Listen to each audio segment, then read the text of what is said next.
Muy buenos días a todos. Sean bienvenidos a esta sesión de las reuniones clínicas médicas de la Facultad de Medicina de la Universidad Pontificia Bolivariana. Mi nombre es Claudia Elena Villegas Estelles, yo soy médica de la UPB, magíster en Educación y Desarrollo Humano, profesora asociada y coordinadora de desarrollo curricular de la Facultad de Medicina de la UPB. En el día de hoy quisiera darle la bienvenida a todas las personas que se conectan con nosotros por medio de la plataforma Teams de la universidad y en especial a nuestras invitadas especiales. Yo quiero entonces darle la bienvenida en el día de hoy a la doctora Lina Marcela Zapata Cardona. Ella es médica y cirujana de la Universidad de Antioquia, especialista en ginecología y obstetricia de la Universidad Pontificia Bolivariana, profesora del área clínica de la mujer de la Facultad de Medicina también de la Universidad Pontificia Bolivariana y especialista en la Clínica Universitaria Bolivariana. De igual manera, darle la bienvenida también a la doctora Cristina Cruz. Ella es egresada del programa de medicina de la UPB y en este momento es residente de la especialización en ginecología y obstetricia también de la misma institución. En el día de hoy les damos la bienvenida en este tema, diabetes mellitus gestacional, una mirada práctica. Les recordamos que esta sesión está siendo grabada y estará disponible en el canal YouTube Saludable de la UPB. A todas las personas que nos acompañan, que se han conectado con nosotros, los invitamos a que anoten sus inquietudes, sus preguntas en el chat de la sesión. Las trataremos entonces también para que nuestras invitadas tengan oportunidad de contestarlas y de igual manera también al final pueden activar sus micrófonos y participar también en la dinámica de la sesión. A todos bienvenidos, doctoras, bienvenidas. Adelante. Buenos días, doctora. Muchas gracias, muy buenos días. Esperamos que esta presentación que va a hacer la doctora Dani Cristina, que está realizada a la luz de las últimas publicaciones, sea un escenario para que todos nos hagamos un nuevo cuestionamiento acerca del manejo de la diabetes gestacional. Espero que aprovechen el espacio, espero que tengamos preguntas y dudas para resolver. Digamos que es un cuadro clínico que es muy frecuente y que a pesar de que es una patología que es ampliamente conocida por todos, vamos a tratar algunos tips que todavía hoy pues generan controversia y que no debería ser así. Ojalá que este sea un muy buen escenario para resolver todas esas inquietudes. Bueno, muy buenos días para todos. Ya nos presentó la doctora Claudia. Para mí es un gusto pues poderles dar este tema. Lo preparamos pues de una manera realmente, como lo dijo la doctora Claudia, de una manera muy práctica. Espero que sea pues de mucha utilidad para ustedes en su día a día, que aclare dudas. Vamos a hacerlo a la luz de un caso clínico, entonces vamos a tratar de hacerlo de una manera práctica con una paciente real para que podamos enfocar el tema. Voy a desactivar entonces la cámara y vamos a iniciar la presentación. De nuevo, por favor, me confirman que estén viendo la pantalla completa. ¿La ven ahí? Correcto. Sí, Listo, sí, doctora. sí. Entonces, vamos Gracias a a ti. como les dije, entonces vamos a tener como base un caso clínico real. Tenemos a doña Lucía, que es una paciente de 39 años, residente en la vereda La Peña en el municipio de San Jerónimo. Es casada, ama de casa, su tipo de sangre es O positivo, está cursando su tercer embarazo, tiene un parto anterior y una cesárea anterior. Su primer embarazo fue un parto vértice espontáneo el 20 de mayo del 2016 con un bebé un recién nacido a término que pesó 3.800 gramos y en el parto la paciente tuvo un código rojo. La fecha del último parto fue la cesárea, fue el 18 de febrero del 2019, también el bebé fue a término, se le realizó cesárea por una inducción fallida y ese bebé pesó 3.980 gramos. El motivo de consulta que nos trae la paciente hoy, doña Lucía, el día de hoy, es que viene porque tiene el tiempo completo Y en cuanto a la enfermedad actual, entonces tenemos una paciente de 40 semanas de gestación datadas por la ecografía del primer trimestre. Hoy consulta ella porque dice tener el tiempo completo, además refiere contracciones esporádicas, no tiene pérdidas vaginales, refiere movimientos fetales positivos, ha realizado todos sus controles en Medellín porque desde el inicio le han informado que era un alto riesgo obstétrico, sin embargo no pudo asistir a sus controles desde hace 2 meses por problemas sociales. Como revisión por sistemas, pues nos niega premonitorios, niega síntomas respiratorios o cualquier otro tipo de síntomas. Como datos adicionales, tenemos una última ecografía del 25 de mayo. Recordemos entonces que doña Lucía hace 2 meses no tiene controles por dificultades sociales, entonces la última ecografía es de mayo. ¿Qué nos reporta esta ecografía? Un feto único, estaba cefálico con un índice de líquido amniótico de 28 centímetros, una placenta posterior, para ese momento un peso fetal estimado de 2.300 gramos con un percentil 90 y un perímetro abdominal creciendo en percentil 88. Como para clínicos tampoco es que tengamos demasiados, pues, pero sí tenemos los de primer trimestre del 13 de febrero, donde tenía una glicemia de 94, un antígeno de superficie de hepatitis B negativo, VIH negativo, RPR no reactivo, tenía inmunidad para toxoplasma con una IgG positiva y una IgM negativa. Y los últimos paraclínicos de nuevo son de mayo, que hasta allí pues llegaron sus controles. En mayo tenía una curva de tolerancia oral a la glucosa con 75 gramos de carga que nos reportaba una glicemia en ayunas de 90, a la hora 190 y a las 2 horas 150.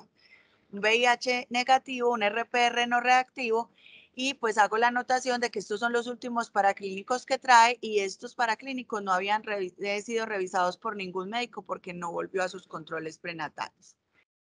Al examen físico, la paciente tiene un peso de 84 kilos, una talla de 1,58 centímetros con un índice de masa corporal de 33,6.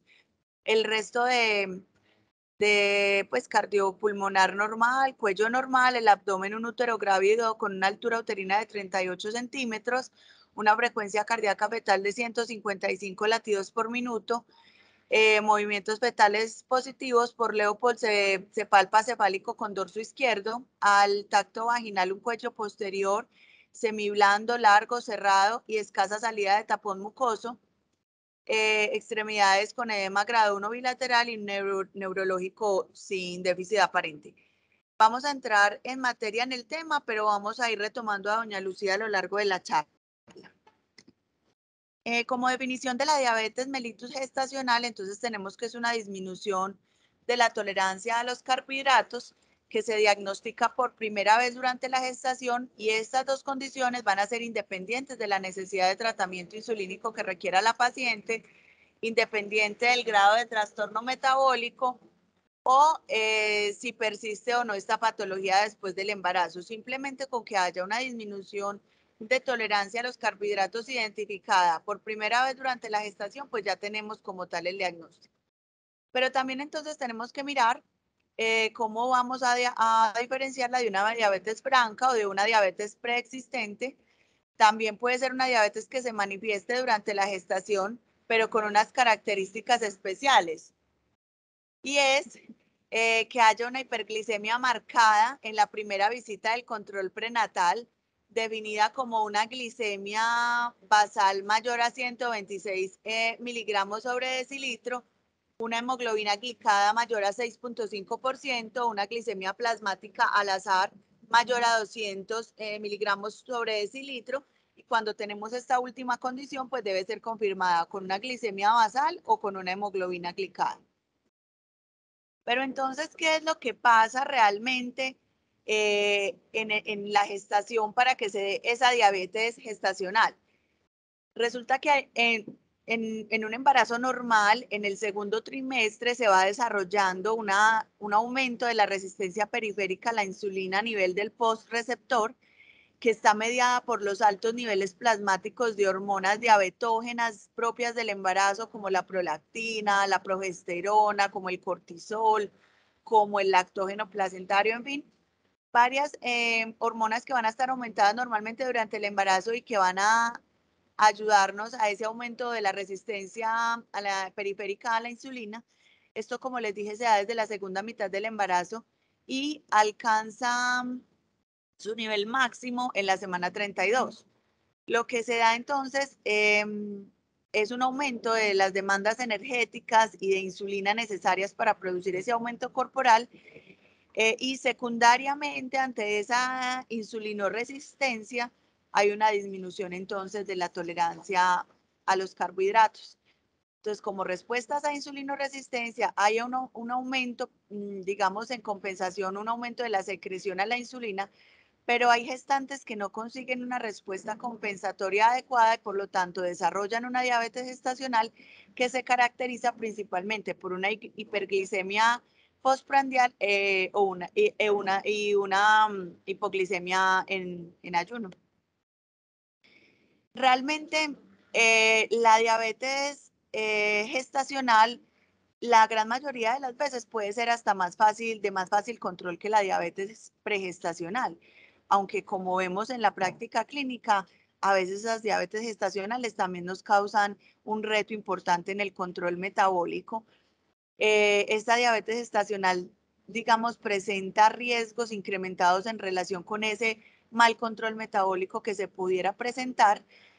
Realmente no existen complicaciones maternas agudas muy graves o muy importantes, puesto que las pacientes tienen una reserva insular pancreática para ese aumento y esa resistencia a la insulina.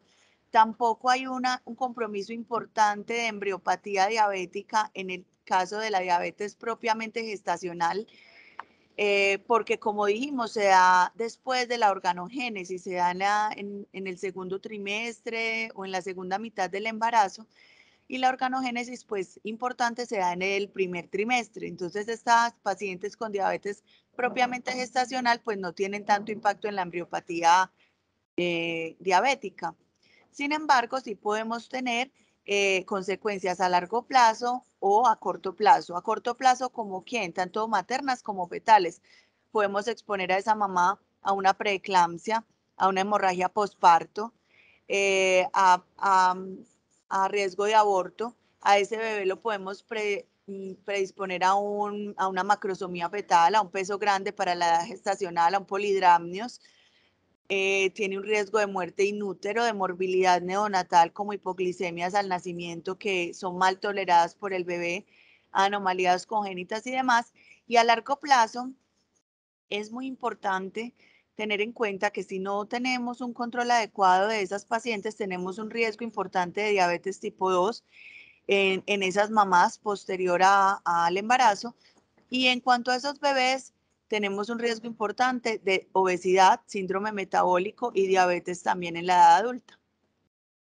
Como factores de riesgo, entonces, tenemos pacientes mayores a 35 años con un índice de masa corporal mayor a 30, que tengan antecedentes de diabetes gestacional o alteraciones del metabolismo de la glucosa, que tengamos sospecha de diabetes gestacional previa no diagnosticada, por ejemplo, bebés grandes previos, diabetes mellitus en familiares de primer grado y tenemos etnias de riesgo importante como el sudeste asiático, las latinas y las norteafricanas.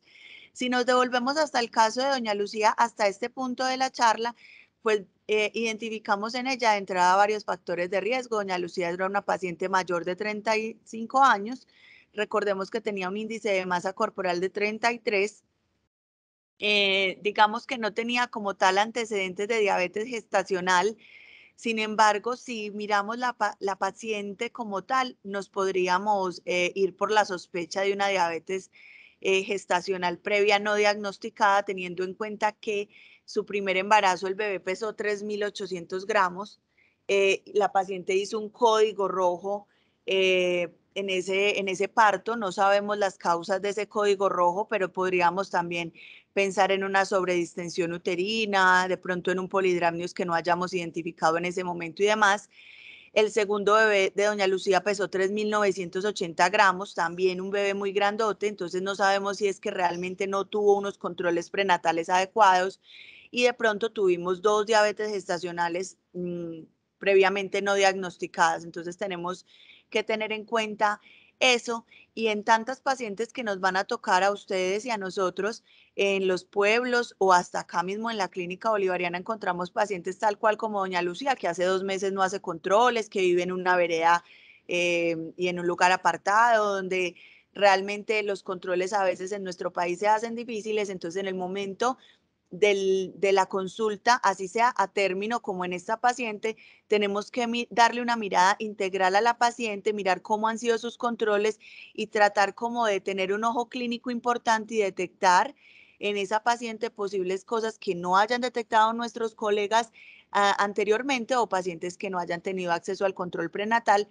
y así digamos que prever posibles complicaciones en el parto. Entonces, si tenemos una paciente que tiene una altura uterina como doña Lucía de 38 centímetros, un ILA que no le habían revisado y está en 28 centímetros, un bebé que está creciendo en el percentil 90 con un perímetro abdominal de 88, que es latina, que es gordita, o sea, un montón de factores de riesgo que nos tienen que llevar a pensar que podemos tener complicaciones durante ese trabajo de parto y de hecho en el posparto, y complicaciones también de ese bebé.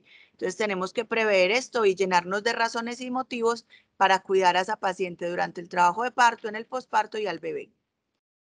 Entonces, cuando tenemos uno o más factores de riesgo, como es el caso de doña Lucía, tenemos que hacer una glicemia basal en nuestro análisis del primer trimestre, porque como vamos a ver más adelante, el tamizaje de la diabetes gestacional no se hace de rutina en el primer trimestre, pero digamos que doña Lucía sí tiene factores de riesgo para hacer una glicemia basal en nuestra primera consulta, si ustedes son los médicos del primer control prenatal. Y de hecho, la gran mayoría de nuestras pacientes, pues siendo muy estrictos con estos factores de riesgo, deberían tener una glicemia basal porque de entrada somos latinas. Entonces, de entrada tenemos un factor de riesgo importante que tendríamos que observar con detenimiento. Entonces, en cuanto al diagnóstico, lo inicial debemos definir si la diabetes es gestacional o si estamos ante una diabetes mellitus pregestacional o franca.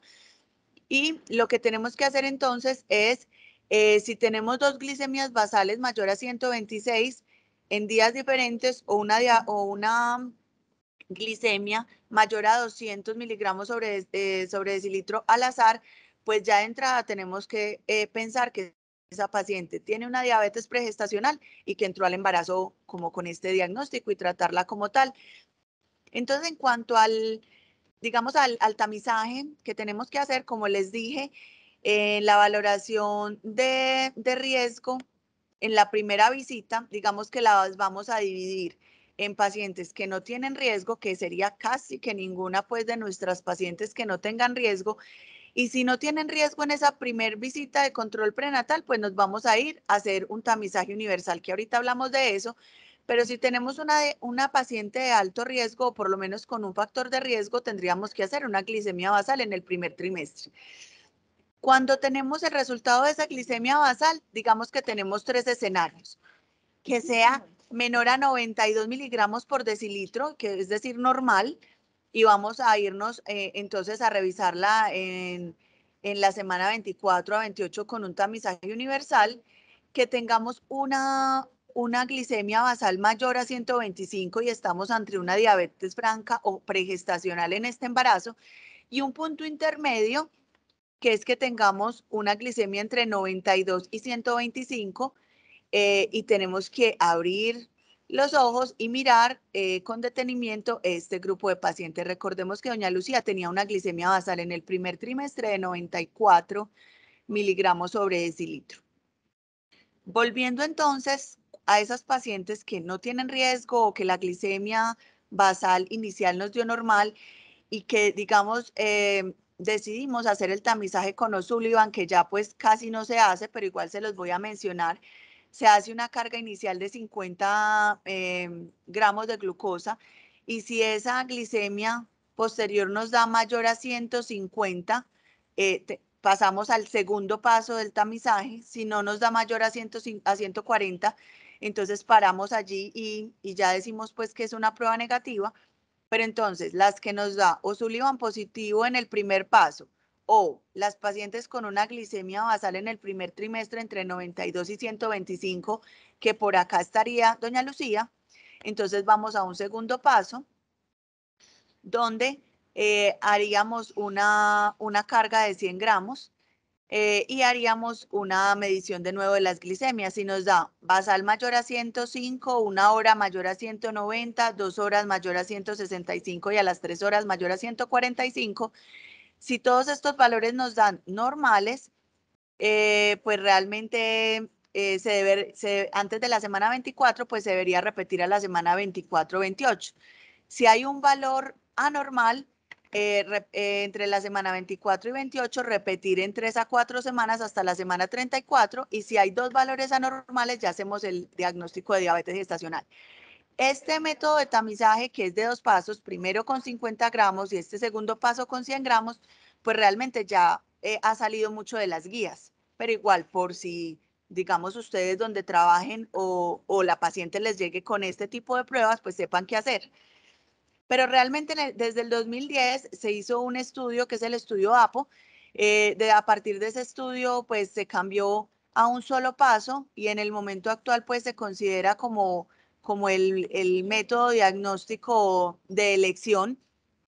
¿Qué pasa con este estudio APO? Que a partir de este estudio que se hizo a un solo paso con 75 gramos de glucosa, pues realmente lo que hizo es aumentar la sensibilidad, pero como lo hablaba con la doctora Lina en algún momento, pues realmente cuando nosotros detectamos más número de pacientes diabéticas, el primer paso, como lo vamos a ver, va a ser dieta y ejercicio, y pues eso realmente no le va a sobrar a ninguna materna. Entonces, realmente no importa tanto que haya aumentado la sensibilidad, si lo que va a hacer es que seamos mucho más juiciosas y promover la dieta, el ejercicio, el control del peso durante la gestación. Entonces, realmente lo que hace es que seamos más juiciosos en el seguimiento de estas pacientes. Se hace una carga de 75 gramos de glucosa con este método de primer paso y se mide la glicemia en ayunas mayor a 93, a la hora 180 y a las 2 horas 153. Hay un pequeño error que olvidé mover. En cuanto al control metabólico, debemos ser muy estrictas con explicarle muy bien a la paciente el diagnóstico que tiene y los riesgos, porque las pacientes a veces no, les falta como introspección de la gravedad de este diagnóstico, tanto para los desenlaces de la gestación como para los desenlaces de ella a largo plazo y de su bebé a largo plazo y hasta en la edad adulta. Tenemos que proporcionar asesoría en la dieta, entonces remitir a la paciente a una nutricionista de manera oportuna y promoverle en cada control la adherencia a la dieta y al plan que haya hecho con esta profesional y enseñar el control con el glucómetro, control en ayunas, 1 hora postprandial, diariamente o en días alternos de acuerdo a cómo usted encuentre la paciente. Si es una paciente que va pues más de un mes, con un control estrictamente adecuado, usted podría empezar a intercalar los días y no hacerlo diariamente, pero si es una paciente que no tiene un control muy adecuado, pues definitivamente tenemos que irnos diariamente al control.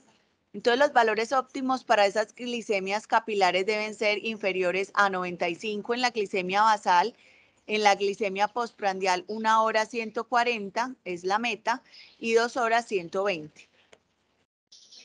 En cuanto al tratamiento, como dijimos, es, digamos, pilar la dieta y el ejercicio y ya el manejo adicional con insulina o con medicamentos, si con la dieta y el ejercicio solamente no tuvo un control adecuado. Entonces, cuando decidimos iniciar el tratamiento con insulina, la dosis inicial será 0.2 unidades por kilo día y la vamos a ir aumentando según los requerimientos. El tratamiento farmacológico con insulinas, entonces lo podemos dividir en insulinas humanas o análogos de insulinas humanas.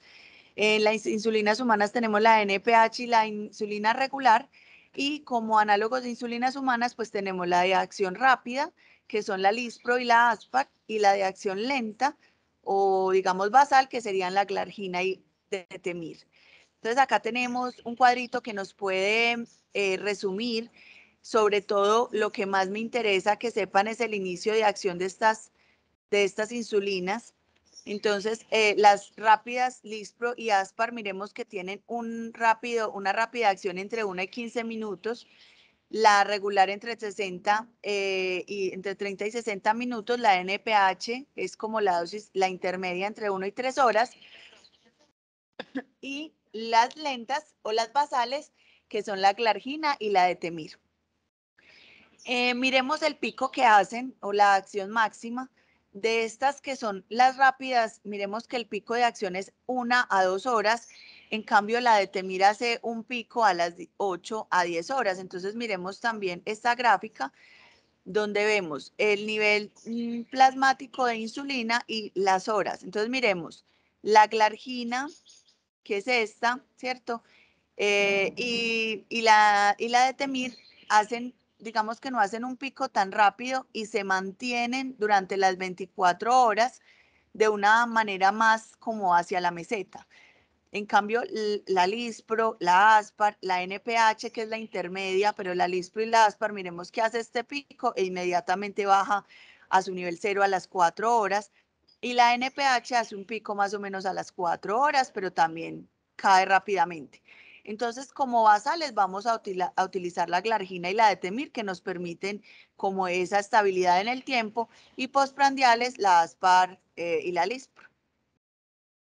La dosis de insulina, entonces, cuando la iniciamos, se divide 30 a 40% de la dosis total antes de dormir, ya sabemos que con glargina o con detemir, y de 70 al 50% se divide de manera rápida, sea con Aspar o con Lispro, dividida en 3 partes iguales antes de las comidas. Entonces, la dosis calculada de insulina rápida se va a administrar solo con las comidas que presenten glicemias alteradas si hay un buen control, ¿cierto? Que es como vas al bolo, o se deja de manera continua antes de las comidas, también es un esquema válido. En cuanto a las hipoglicemias que hace la paciente, pues se va a sospechar siempre que la paciente tenga síntomas como sudoración, mareo, palpitaciones.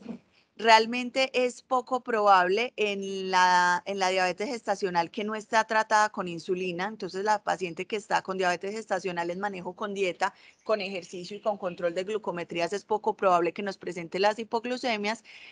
Y el control de la glicemia capilar se va a hacer pues de inmediato cuando la paciente presente esos síntomas.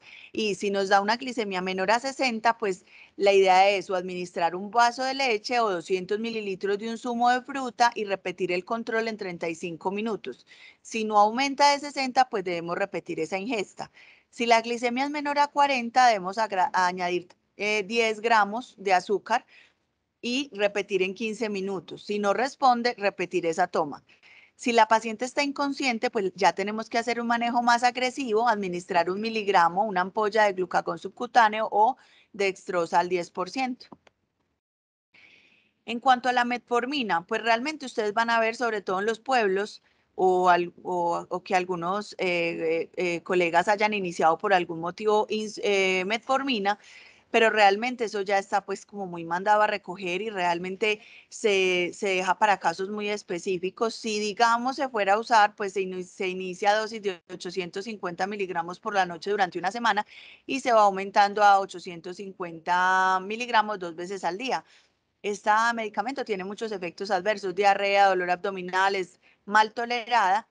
La dosis máxima es de 2.500 a 3.000 miligramos día en 2 a 3 tomas, pero como les dije, solo está indicada en pacientes muy específicas que rechazan el tratamiento con insulina, que no son aptas para administrarse la insulina correctamente y pues que definitivamente no tenemos ninguna otra herramienta. Pero cuando tenemos una paciente que nosotros diagnosticamos que tiene factores de riesgo, que queremos hacer un control con insulina, que no logramos un control adecuado con dieta y ejercicio, la primera línea va a ser siempre insulina. La metformina no lo es. En cuanto al control obstétrico, pues vamos a dejarlo para las pacientes que tienen un mal control metabólico o que tienen manejo con insulinas. Se hace una ecografía de rutina y una ecografía entre la semana 28 y 30 y ya se haría un control semanal entre la semana 36 y 38 con monitoreo fetal y con perfil biofísico, idealmente pues semanal, ¿cierto? Eso es lo que nos dicen las guías. Y en cuanto a cuándo finalizar esa gestación, si es una diabetes leve, pues igual a la población general.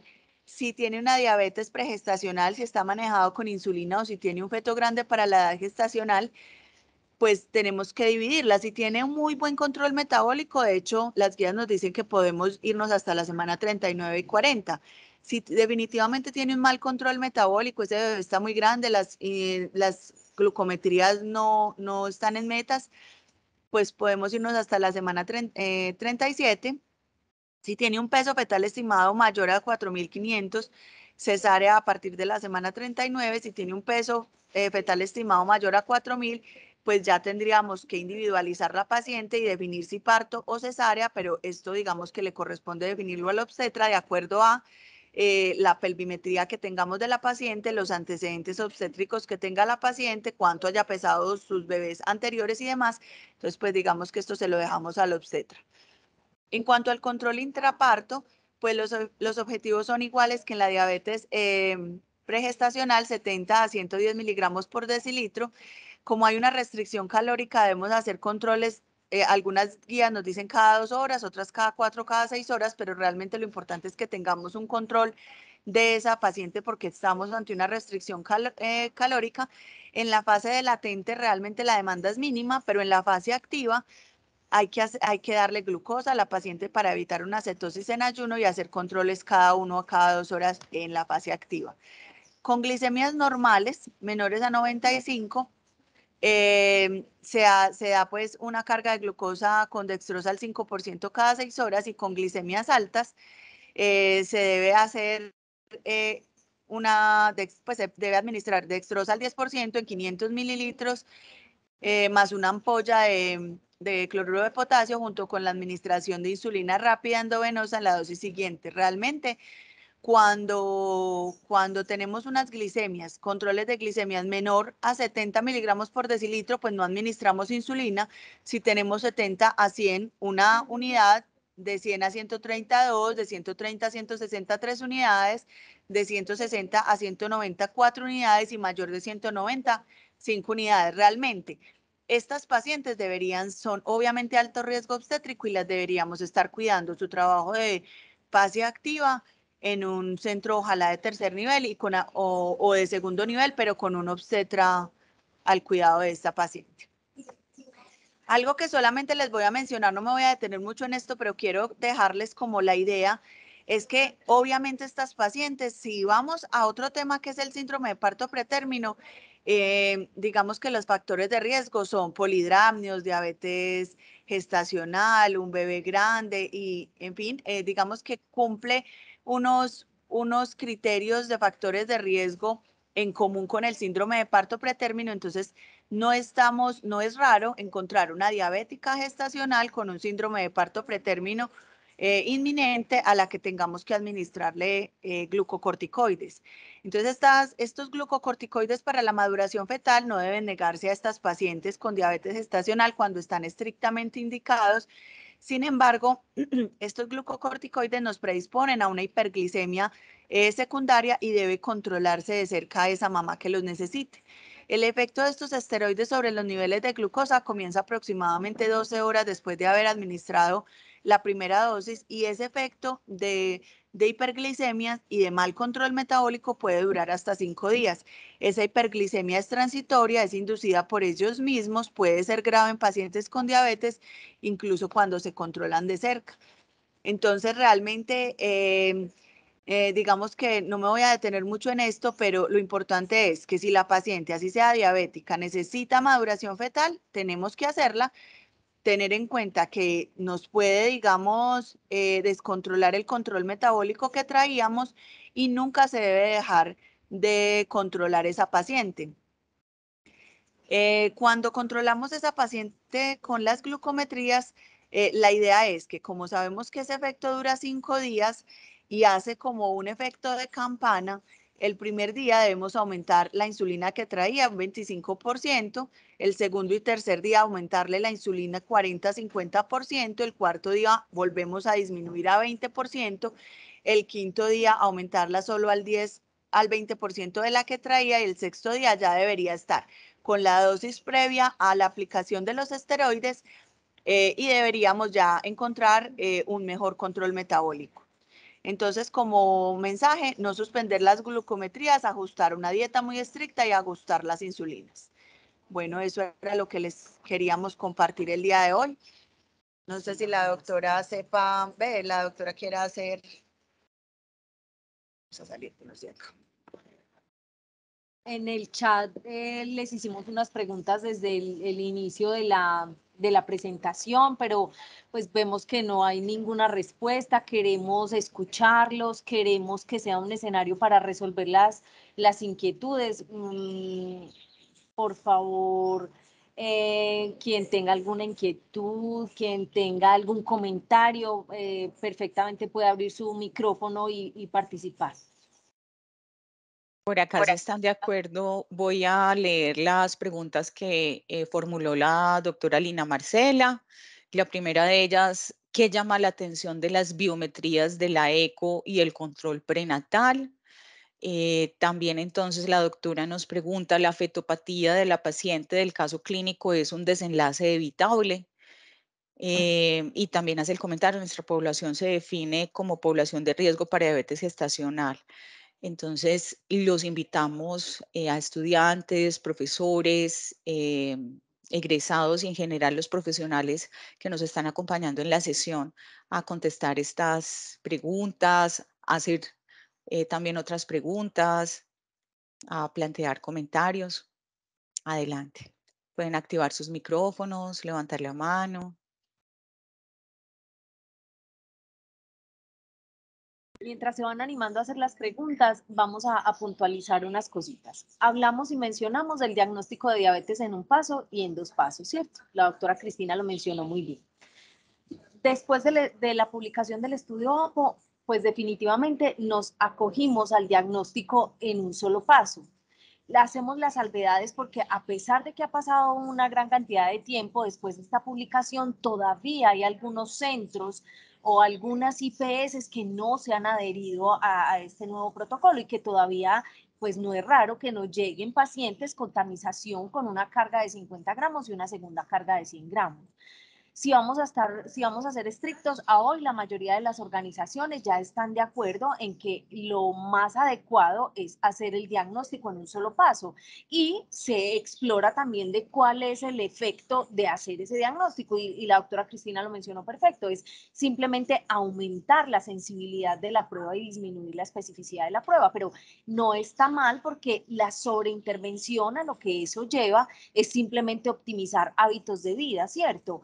No genera o eso no lleva a que tengamos mayor sobreintervención farmacológica porque no es directamente relacionado con el criterio de si la paciente tiene o no que ser llevada a insulinización.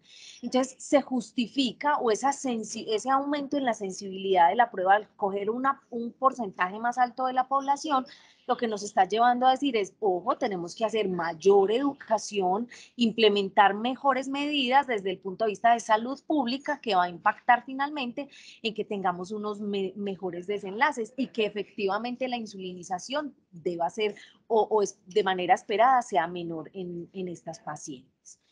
Con relación a nuestra norma técnica para la detección de alteraciones del embarazo no incluye la glicemia basal como parte del protocolo, ¿cierto?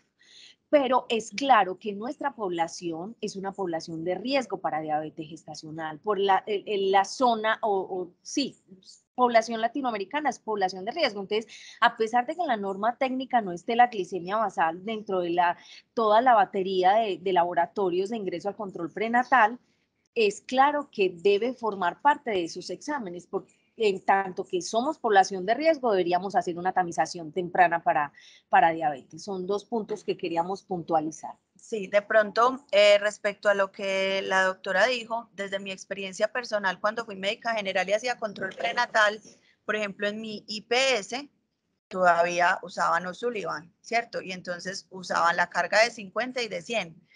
Y pues no fue hace mucho, realmente fue hace poco, Entonces, eso se pueden encontrar los muchachos fácilmente, o que en el laboratorio lo que hagan en el pueblo del laboratorio del pueblo sea eso. Entonces, también para que recuerden y tengan por ahí guardaditos los valores para poder detectar a tiempo esas pacientes, porque sí, nos vamos a encontrar IPS, pues si no era una IPS rara, voy a decir, yo trabajaba en Comeva, entonces no era algo cierto, no era la IPS de un pueblito, no era, y todavía no se habían adherido al estudio APO y hacíamos ese tipo de tamizaje, entonces me tenía que saber esos valores, entonces para que los tengan por ahí los muchachos en el rural o cualquier cosa. Muchas gracias, doctora Lina, muchas gracias, doctora Cristina. Invitamos también en este momento si hay preguntas por parte de nuestro público. Si se animan también entonces a intervenir, de verdad quiero felicitarlas por esta revisión que, como bien lo dice el título, es un enfoque muy práctico. Ha sido yo creo que una presentación excelente y quiero felicitarlas porque de verdad ha dejado conceptos muy claros que creo que son esenciales, por ejemplo, para nuestros estudiantes en formación y también para los profesionales que nos acompañan, no solamente médicos, también de otras áreas de ciencias de la salud, en relación a toda esta actualización de conceptos y la vigencia que tienen en este momento, que es esencial tener esta claridad. ¿Te parece, Cristina, si seguimos puntualizando algunas cositas? Sí, claro, profe. Bueno, Adelante. aclarar una cosa que todavía hoy sigue siendo objeto de debate y que ha sido una de nuestras tareas en los últimos meses, inclusive en un sitio de atención de tercer nivel como este, es que hay como un cierto consenso en que, siendo conocedores de los efectos secundarios del esteroide para maduración fetal, pues sabemos que como su efecto farmacológico subsiguiente es disparar esas hiperglicemias, ¿cierto? Entonces había cierto consenso en que durante ese tiempo posterior a la aplicación del esteroide, pues no se hacían las glucometrías y efectivamente era como taparnos los ojos. ¿A qué viene nuestro llamado de atención? A que tenemos que hacer un uso absolutamente racional del esteroide. El esteroide no es una medida terapéutica que se usa porque sí o por si de pronto o por si hay riesgo de parto prematuro. No, ya tenemos unas estrategias muy claras para detectar y establecer cuál es la paciente que tiene un riesgo real de parto pretérmino en los siguientes 7 a 14 días, ¿cierto? Entonces, ese es el primer llamado de atención. Tenemos que hacer un uso racional, muy juicioso, absolutamente juicioso de los esteroides. Además, porque es una intervención que tiene efectos secundarios en los recién nacidos, ¿cierto? Entonces, ese es el primer llamado. Y la otra cosa es que no es una intervención que esté contraindicada en la paciente diabética gestacional, ni la que tiene manejo con dieta, ni la que tiene manejo con insulinas, ¿cierto?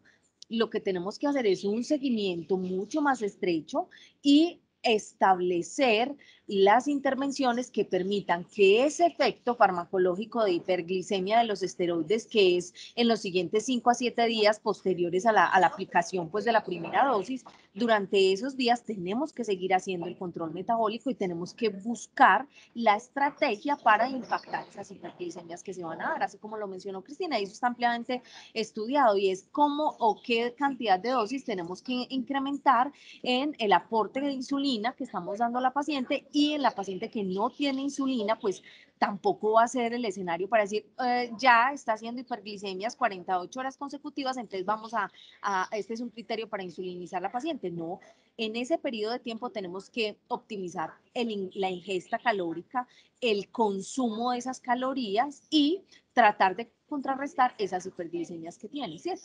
Y ajustar las dosis de insulina como les mencionaba. Entonces no es como decía la doctora, la paciente trae un manejo con insulina, viene con un control metabólico adecuado, pero durante estos 5 días, como le puse el asteroide, pues no le hago glucometrías, me tapo los ojos y en 5 días retomo las glucometrías. No es lo ideal porque ya sabemos los riesgos de ese bebé.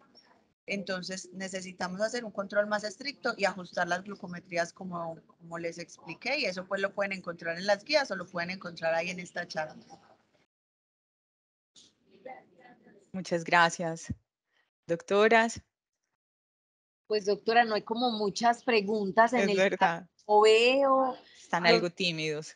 los muchachos están como un poco tímidos. Asumo yo que después de las clases que hemos tenido y de las rondas, pues tenemos unos conceptos muy claros en diabetes, ¿cierto? Claro que sí, Porque, esperemos que sí. claro. Esperemos entonces que sí. De igual manera, también les recordamos que esta sesión ha sido grabada, va a quedar entonces en el canal YouTube Saludable también de la UPB para que ustedes puedan verla nuevamente, recordar todos los conceptos, los aspectos que se han presentado en esta sesión, que han tenido pues como una claridad magistral. Bueno, si no hay más comentarios, no veo por acá entonces manos levantadas. Siendo entonces así, me gustaría entonces darles como la palabra para un comentario final, un comentario de cierre a la doctora Lina, a la doctora Cristina, ya entonces para hacer el cierre de nuestra sesión. Adelante. Adelante. Bueno, no, yo espero realmente que les haya quedado muy claro el tema. Realmente lo importante del tema es cuidar las pacientes, es cuidar el recién nacido, es mirar un poquito más allá. Como les dije, no, la paciente que les pusimos en el caso clínico no es una paciente extraña, es una paciente que nos llega todos los días. Entonces, realmente no podemos tener una mirada muy cerrada, sino muy amplia y mirar con lupa todo el entorno de esa paciente, todos los antecedentes, no solamente se centren en el momento actual ni en la gestación actual, sino que tenemos que indagar a veces un poquito atrás con el fin de cuidar nuestras pacientes, de cuidar ese bebé, de lo que sea evitable, poderlo evitar, ¿cierto? Porque a veces tenemos desenlaces que pudieron ser evitables y que no vimos más allá. Entonces realmente es un llamado a eso y pues dejo también la puerta abierta de mi correo, de mi celular. Yo creo que todos lo tienen. Si en algún momento en el pueblo, donde sea, les puedo ayudar, saben que es con todo el gusto. Muchas gracias, doctora Cristina. El último Doctora Lina. comentario es, recuerden que la medicina está escrita con una visión desde el punto de vista epidemiológico, pero cada paciente que tenemos enfrente es un mundo distinto. Y así como pasa en todas las patologías, los espectros en diabetes son igual de grandes, ¿cierto? Y así mismo los riesgos con relación a los desenlaces adversos materno-perinatal. No tiene el mismo comportamiento la paciente que tiene una obesidad mórbida a la paciente que tiene un diagnóstico de diabetes con un índice de masa corporal de 25. Se llaman igual, se manejan de la misma manera, pero el riesgo del desenlace es completamente distinto. Los protocolos simplemente son una lista de chequeo que deberíamos seguir, pero no podemos olvidar que cada paciente es un mundo Es distinto diferente. y que pues lo peor que podemos esperar es que a pesar de tener el conocimiento, tengamos fallas en el manejo, como en el caso de esta paciente, por ejemplo, con gestaciones repetidas en las que no se había hecho ninguna intervención y muy triste llegar a tener muertes fetales intrauterinas o fetos con encefalopatía hipoxicoisquémica por distocias durante el trabajo de parto. Son realidades, son dificultades grandes para la familia, para el grupo de médicos tratantes y bajo todo punto de vista en diabetes gestacional o inclusive hasta en muchos casos de diabetes pregestacional son patologías que fueron evitables con un adecuado manejo. ¿Cierto? Entonces, ese es el mensaje. Cada paciente es un mundo distinto. Hay que aterrizar la literatura y las publicaciones a la realidad de cada uno y a las intervenciones que yo puedo realizar con cada paciente. Muchas gracias por su atención y ya saben que estamos aquí en la clínica con todo el grupo de trabajo, pues atentos para ayudar en lo que se pueda ofrecer. Muchas Doc- gracias. Doctora, sí, precisamente en relación a lo que usted menciona, porque yo creo que es una reflexión valiosísima y muy importante, por ejemplo, para nuestros estudiantes en formación. Una de nuestras estudiantes, Natalia Ramírez Borja, ella en relación precisamente al aspecto de promoción de la salud y prevención de la enfermedad. Quiero resaltar 2 comentarios en este momento en el chat porque todos nuestros estudiantes y asistentes están agradeciendo en el chat la charla. Natalia nos dice, muy buena la presentación, la información nos enseña la importancia del control prenatal para una gestación saludable, tranquila y sin complicaciones, y así disminuir el riesgo de diabetes gestacional y poder actuar a tiempo ante las complicaciones que se presenten en un embarazo de alto riesgo. Muchas gracias. Y también el comentario de Laura Camila Tovar, excelente presentación, todo muy claro. Mil gracias, doctoras. Y así tenemos el agradecimiento por parte de nuestros asistentes en el chat. A todas las personas que se conectaron en esta mañana, muchas gracias por estar atentos, por participar también y en especial a nuestras invitadas especiales en el día de hoy, la doctora Lina y la doctora Cristina. A ellos muchas felicitaciones por la presentación y muchas gracias nuevamente por compartirnos toda esta actualización y dejar tan claros todos estos conceptos que son esenciales en el ejercicio profesional y sobre todo en el cuidado de nuestras gestantes. A todos, muchísimas gracias, un feliz día, cuídense mucho y los esperamos en las próximas sesiones de las reuniones clínicas médicas de la Facultad de Medicina de la Universidad Pontificia Bolivariana, UPB. A todos un feliz día, cuídense mucho, un fuerte abrazo y que estén muy bien. Chao. Gracias, hasta luego.